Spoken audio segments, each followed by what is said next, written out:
Nous allons parler de méthodologie une fois de plus et insister sur le protocole à suivre quand on fait une recherche en astrologie. Il faut d'abord identifier le phénomène qu'on veut étudier. Je ne parle pas ici de cas individuels.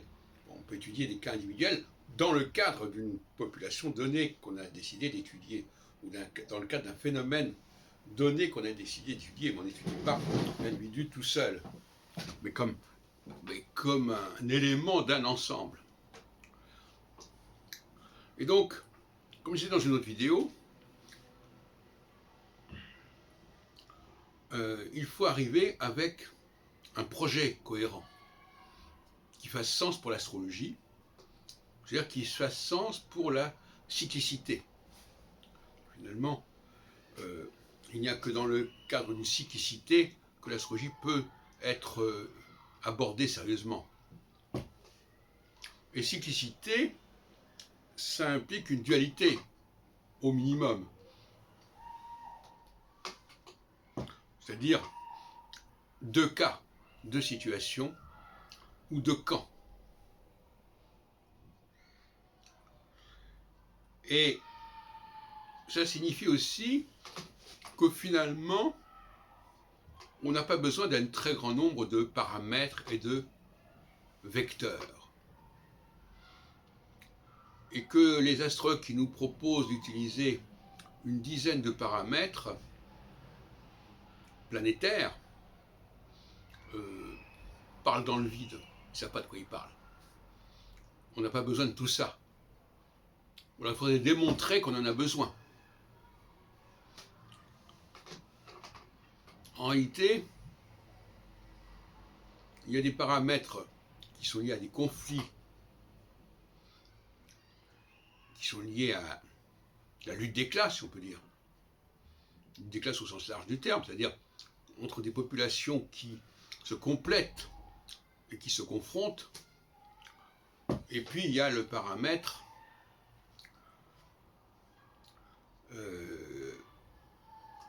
qui est lié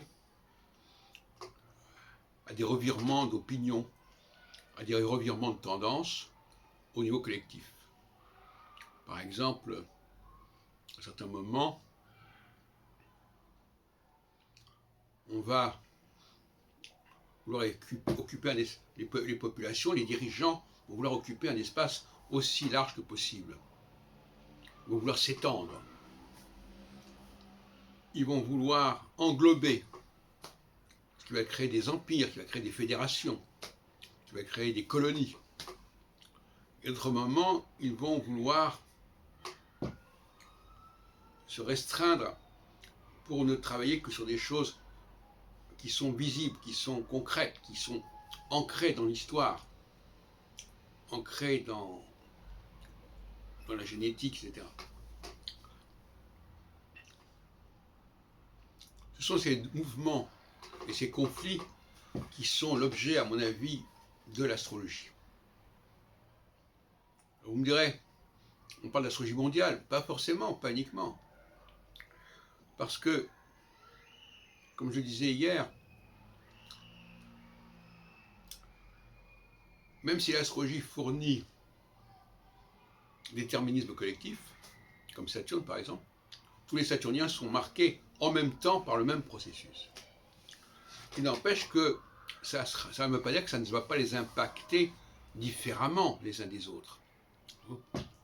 Mais ces différences ne seront pas dans le ciel. Elles seront vécues au niveau individuel, au niveau anecdotique, je dirais presque, au niveau épiphénoménal, épigénétique. Et il n'est pas utile, parce que c'est ça le grand problème. Pourquoi est-ce que certains utilisent toutes ces planètes? Parce qu'ils disent, ah oui, mais vous comprenez, le psychisme humain est tellement complexe, de l'individu est tellement complexe qu'il faut l'étudier avec un maximum de facteurs. C'est ce que disait d'ailleurs André Barbeau dans la psychanalyse de l'astrologie. Puisqu'on a tous ces facteurs, lui, son raisonnement était intéressant. Il disait, puisque nous avons tous ces facteurs, il faut que ces facteurs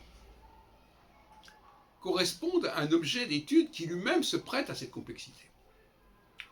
Il n'avait rien trouvé mieux que de dire, oui, le psychisme humain est très complexe, donc l'astrologie est faite pour étudier le psychisme humain dans sa complexité personnelle et individuelle.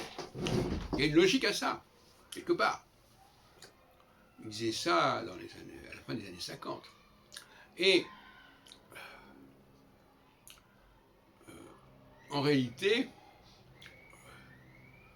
l'astrologue peut très bien utiliser un déterminisme universel, si on peut dire, mais voir comment ça fonctionne chez cette personne-là. Et comment elle a vécu les phases de ce cycle collectif dans sa vie personnelle. C'est pas impossible. C'est pas nécessaire d'avoir pour autant le thème natal sous la main. C'est le côté anthropo-cosmologique, c'est-à-dire qu'il y a un côté, il faut étudier la personne, comment elle vit, comment elle réagit, comment elle a traversé un certain nombre de phases, etc. Et puis, comme je disais hier, on peut aussi éventuellement compléter l'astrologie par d'autres techniques, d'autres savoirs. Ce qu'il faut surtout, c'est éviter de mettre tout le poids de l'astrologie, une sorte de cercle vicieux. Si on veut expliquer tout par l'astrologie, on est obligé de la complexifier, et pour la complexifier, on va utiliser toutes les planètes, etc., etc. On est embarqué là-dedans. Si en revanche on la simplifie, et on l'unifie quelque part, et on détermine plus clairement son objet, à ce moment-là, on a besoin de très peu de planètes. Et donc, les astrologues qui disent on a impérativement l'obligation d'étudier toutes les planètes puisqu'elles existent dans le système solaire, c'est un peu ce que laissait entendre d'ailleurs Jean-Pierre Nicolas, avec son RET.